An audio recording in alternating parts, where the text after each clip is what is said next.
1972, Kissinger report put together by CIA and USAID. And it is a report that concludes that the United States official foreign policy, signed into law in 1975 by President Ford, and when I say signed into law, it's called a presidential directive, is the reduction of population in 12 specific foreign countries. Not the control of population, the reduction of population.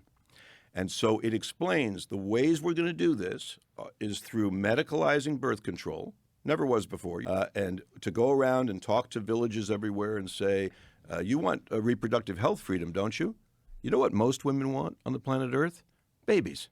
They're not looking for reproductive health freedom was a term for have fewer babies, right?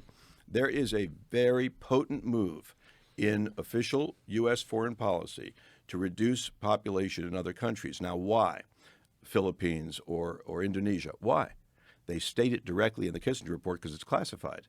They wanted to reduce those countries' development so that they wouldn't need their own raw materials, because we want them, the metals, etc. It is dark as shit, the Kissinger report. It's not classified anymore. You can ask ChatGPT about it to give you quotes from it. And so this whole business of population reduction is now another third rail I'm stepping on, right? Nobody wants it. What are you nuts? No, a lot of people want it. A lot of people believe, obviously including Bill Gates, that 8 billion people was the number where we must turn it around, which is where we are supposedly now. And the Kissinger report, I was a kid. I didn't write it. I didn't make it up. You can find it on Wikipedia. It's a real thing. And all the presidential directives that came from it.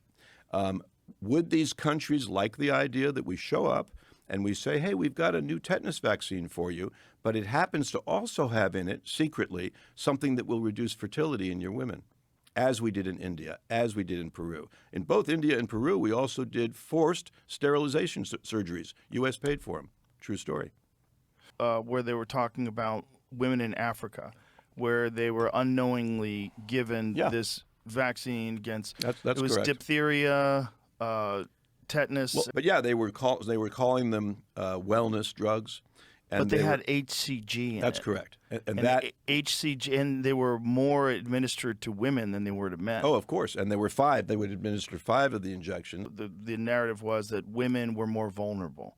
So you have to give the vaccination to women. Yeah. And it was preventing them from getting pregnant. It was preventing them from getting pregnant. And they had a World Health Organization, which basically has this as a mission.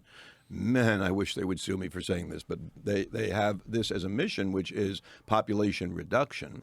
From the beginning, they had worked on that HCG. Well, Gates famously was in a speech saying, we can do that with vaccines. Yeah. In the Kissinger report, they list the strategies and how much funding they'll give to each strategy. Another one is to pay young men to have a vasectomy, just outright pay, write a check in villages, so they get $60 and they get a nice weekend of buying beer, but they never have kids. But another one of them is injections that temporarily reduce male fertility. Now, here's an interesting thing about that one. It's in the Kissinger report. Injections that temporarily reduce male fertility. The COVID vaccine reduces sperm count in men for 3 months, admitted by Fauci. It's not a secret. But the CDC's response was, yeah, but it's only for 3 months.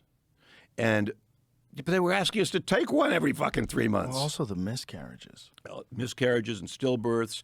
The fact is, of course, that now we are barely at replacement value right now in terms of many populations. Countries like Japan, South Korea, they're under replacement numbers, meaning they're not having enough babies.